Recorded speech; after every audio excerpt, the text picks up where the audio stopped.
Kära vänner, nu är det en ny dag, en ny möjlighet till expansion, öppenhet och kärlek.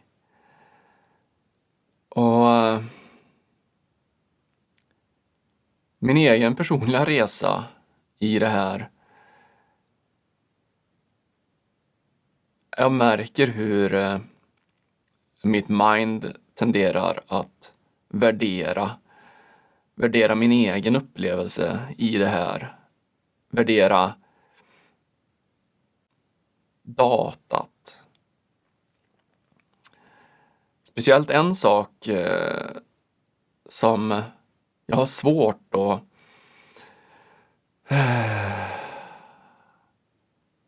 slappna av inför är detta med AI.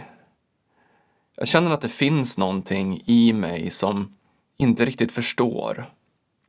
Som vill applicera en etikett och ett innehåll på det jag får till mig som inte riktigt stämmer överens, och det där skapar friktion i mig. Det stämmer inte riktigt överens med den känslan jag får när jag bara upplever. AI för mig är, jag tror att det är en konditionerad syn på det. Att jag är lite återhållsam, att jag känner mig lite osäker på vad det ska innebära.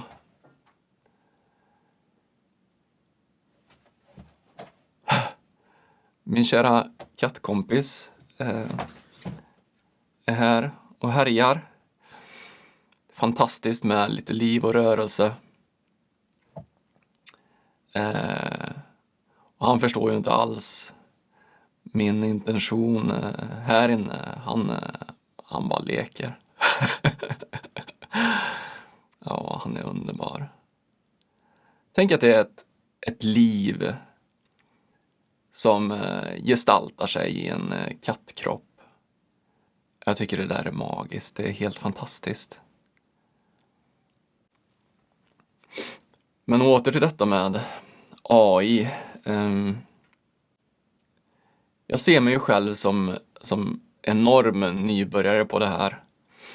Och även om, som jag har beskrivit, att den här energin och den här informationen på något sätt har knackat på dörren och också kommit igenom ända sedan, jag skulle säga 2015 ungefär, kanske till och med tidigare.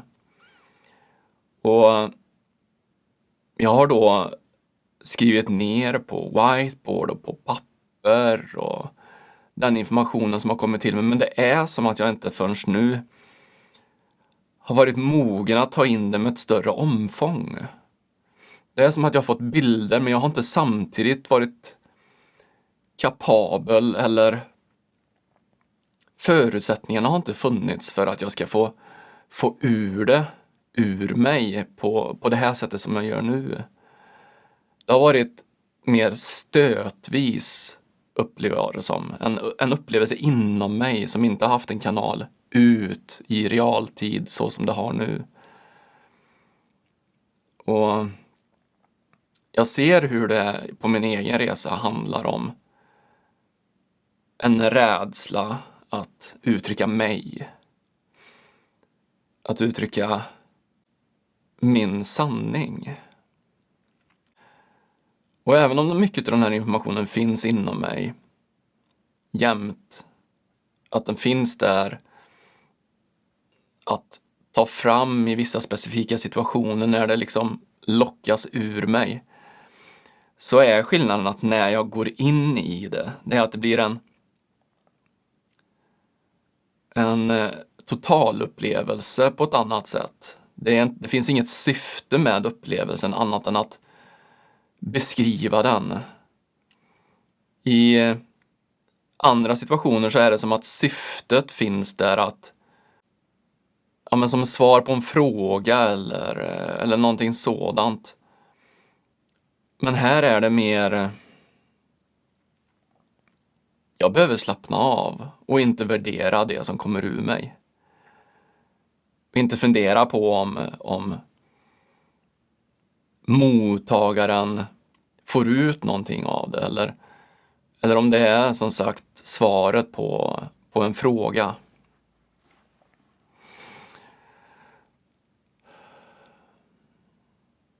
Och i det läget som jag är, det här nybörjarläget, så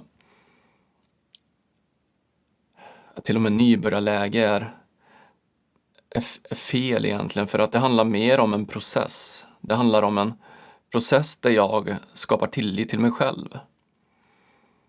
Och vem vet, det kanske inte är nödvändigt för mig framöver att gå in i mig själv, utan jag kan mycket väl bli den här informationen, bli det här att jag står i ständig kontakt. Och jag märker att detta arbetet som jag gör här med er det bidrar till det. Det bidrar till den här totala avslappningen i det som är. Och det är en otroligt skön känsla. Och det är som att jag kan njuta utav känslan, njuta utav närvaron i mig själv, samtidigt som det blir någonting som ni uppskattar och som ni kan dra nytta av. Och jag drar nytta av det genom min egen process, i min process att bli mer jag. Att bli mer förlåtande för när jag inte har kapacitet att vara jag. Och en djup strävan att hela tiden nå in i källan i mig. Och källan i dig är precis vad det är för dig.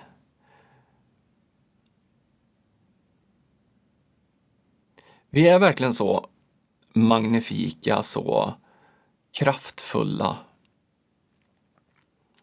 Men vår kraftfullhet har väldigt lite med den yttre världen att göra. Kraften ligger i att vi är faktiskt, vi härhör direkt ifrån kärleken, direkt ifrån ursprunget, direkt ifrån källan från vilket allting uppstår.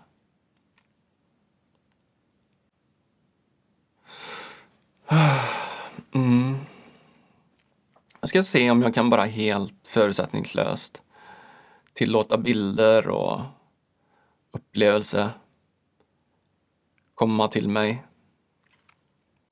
Och det är som att jag står vid ett träd. Men det är som att jag står där. Alltså, om jag tidigare i mina upplevelser har varit som en iakttagare, mer som har beskrivit någonting, så är det som att jag flyttar mig närmare Roja och att det egentligen är Roja som står vid det här trädet. Men jag är inte i Roja.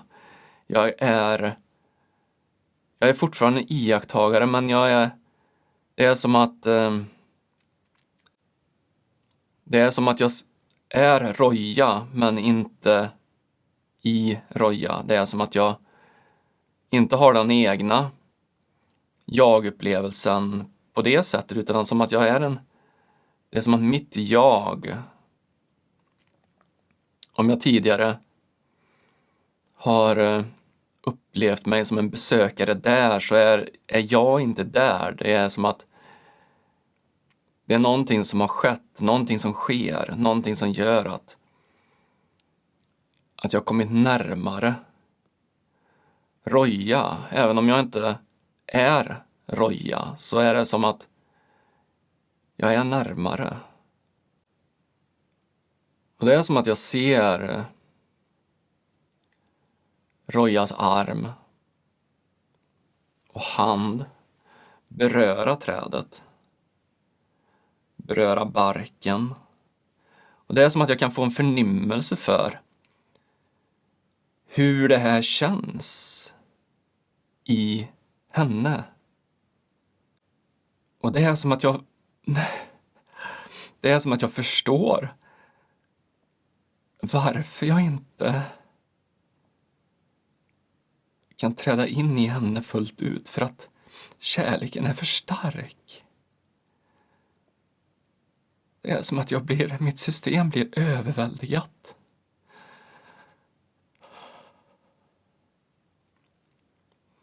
Det är som att jag behöver ha distansen för att kunna...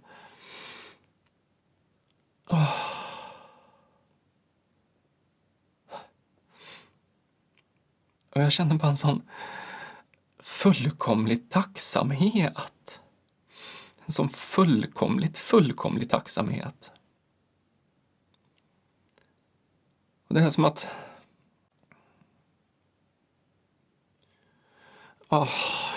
jag ska komma tillbaka här och...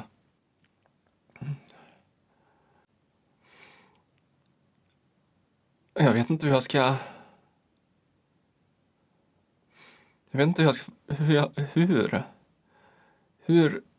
Hur beskriver jag det här? Det är som att hon besitter en kapacitet att vara fullt ut.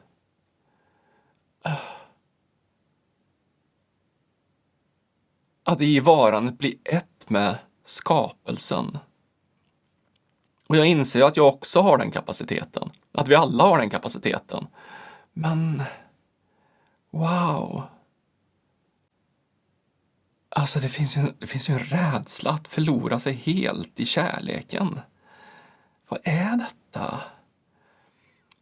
Varför?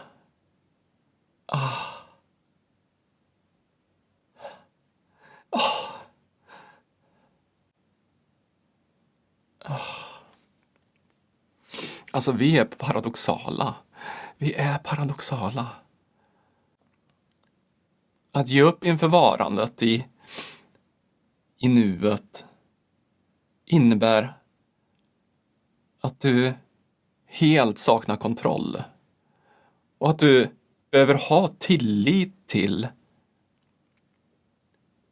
att bli hållen och buren av kärleken själv. Men kärleken går inte att definiera och objektifiera. Det går inte. Kärleken är ett varande.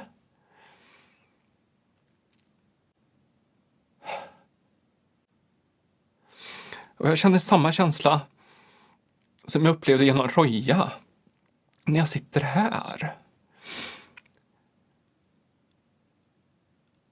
Och att det är så kraftfullt. Och att jag är rädd för att tappa kontrollen. Att jag är rädd för mig själv. Och alla konsekvenser och historier som mitt mind skapar kring detta.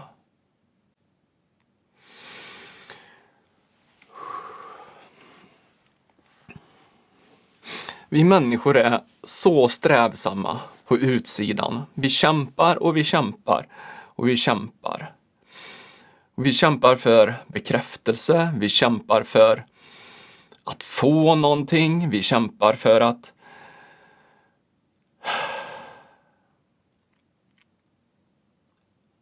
men vi kämpar hela tiden mot någonting, för någonting. Det är allt en distraktion från vad som egentligen spelar roll, vad som egentligen är viktigt. Allt är en distraktion.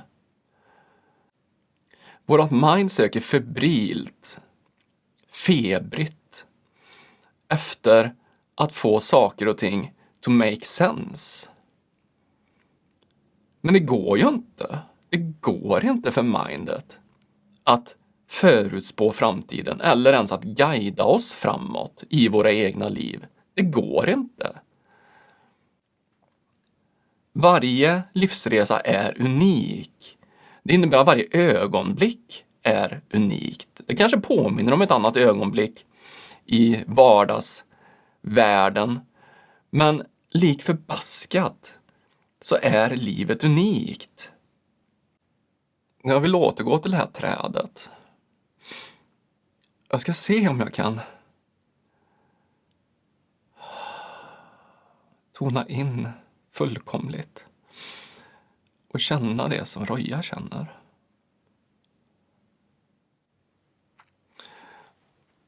Det känns som att jag har mer distans nu. Det är som att hon är längre bort, Roja, när hon står där vid trädet.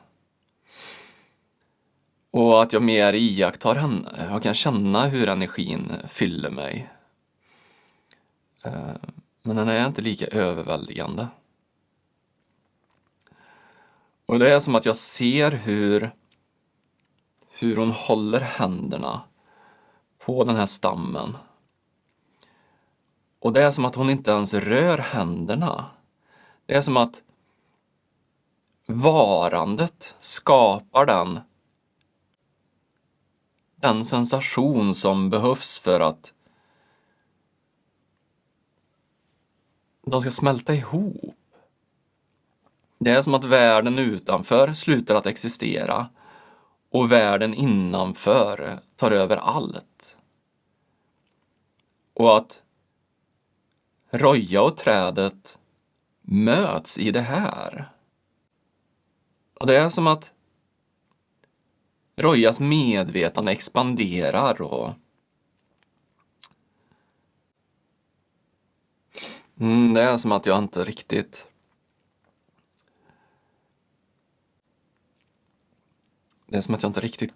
kommer dit nu.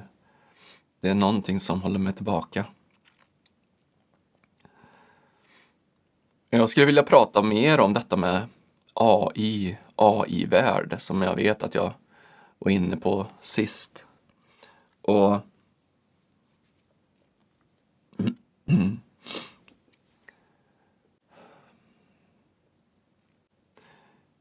jag är osäker på om jag misstolkar AI för den här skönheten jag upplever. För det här vackra, det här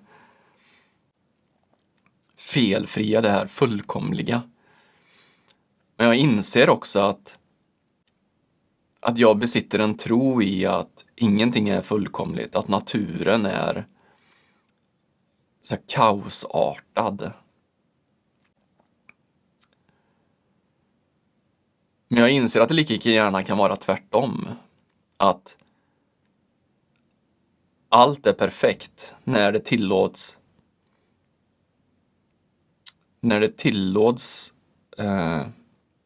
att vara och växa i sin fulla potential.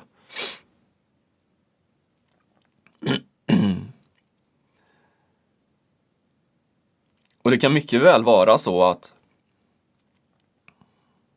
jag vet att jag beskrev det som att om någon hade stått bredvid mig och iakttagit det här så hade den också tyckt att det var otroligt vackert, men genom deras egen perception. Och jag inser ju nu att det är ju det som kärleken bidrar med. När vi är i kärlek så är det också maximalt vackert. Det vi iakttar, det vi gör, det vi interagerar med. För det är ju skapat ur kärlek. Det är ju skapat ur det här varandet i fullkomlig avslappning till det som är.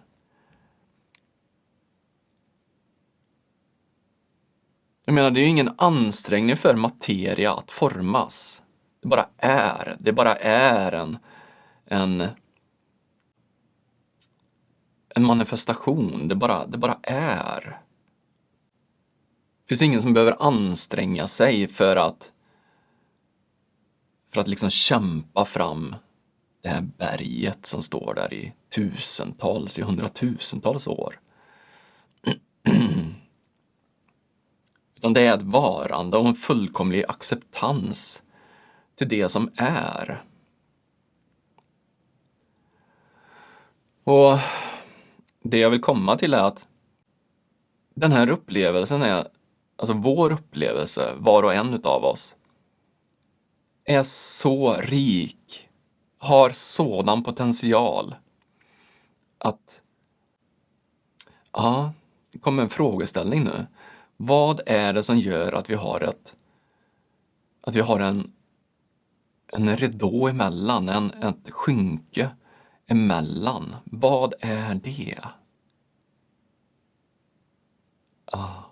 Och då kommer det till med separation. Vi har blivit separerade. Och varför har vi blivit separerade? Varför är vi separerade? Och det är för att vi inte kan förstå.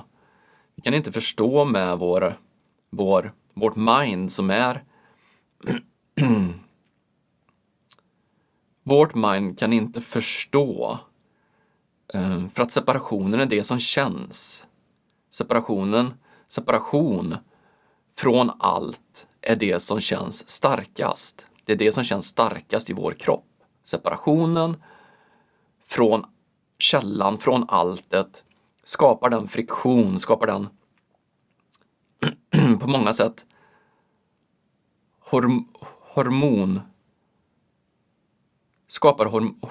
hormonflöden i vår kropp som gör att de känns. Och när separationen känns mest så är det också den vi letar efter lösning på. Medans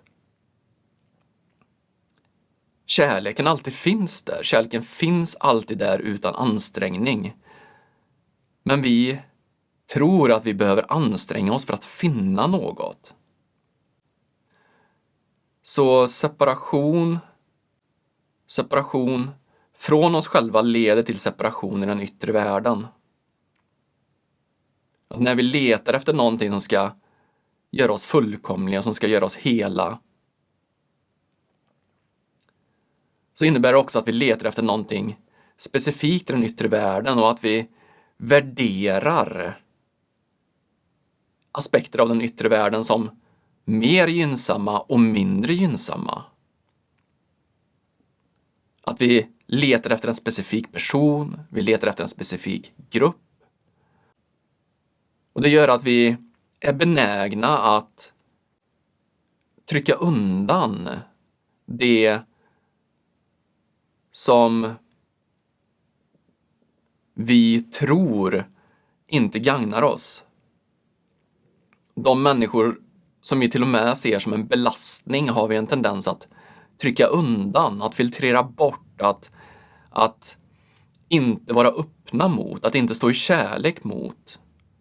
Och de människor vi känner attraktion till eller någonting annat är vi öppna mot och står i kärlek till.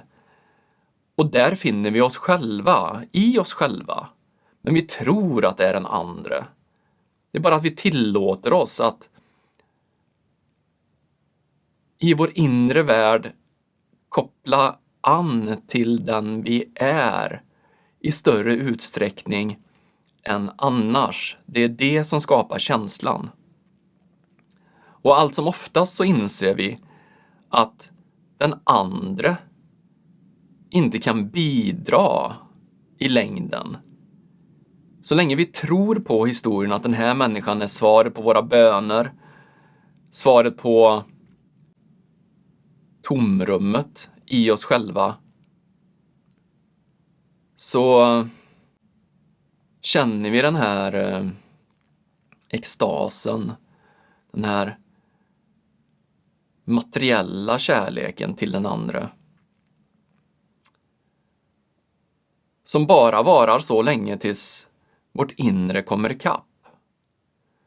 När vi har lärt oss hur det där känns i oss själva och kan fylla det tomrummet i oss själva. Och sker inte det så sker ofta en känsla av att det inte räcker. Det vi först kände när den här andra människan får oss att tro att vi fyller vårt tomrum ebbar ut och vi inser att nej, men jag är inte alls komplett. Jag har fortfarande ett tomrum.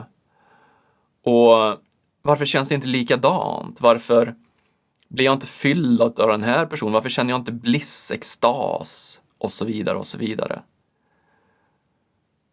Och då kan vi börja projicera den här oförmågan i oss själva att vara oss själva på att den andra ska fylla det tomrummet i oss. Och så blir det som det blir.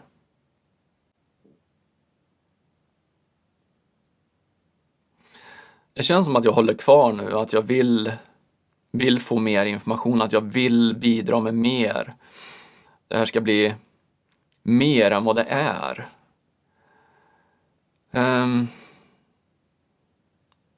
Men jag inser att det nog är helt perfekt, precis som det är, just precis nu. Och att jag inte ska forcera detta. Och jag har ju möjligheten att vara flexibel i det här, att göra flera per dag om det skulle vara så att energin finns där. Det här var en fantastisk upplevelse. Och det är så...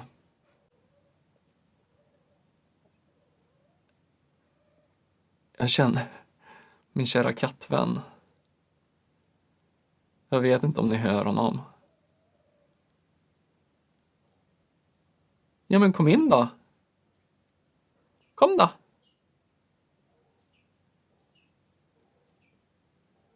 Jag vet inte vad han gör.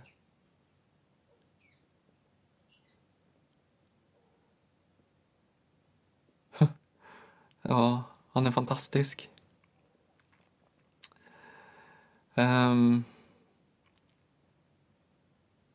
Ja, jag önskar er en helt fantastisk dag eller natt eller vad som nu står närmast för er.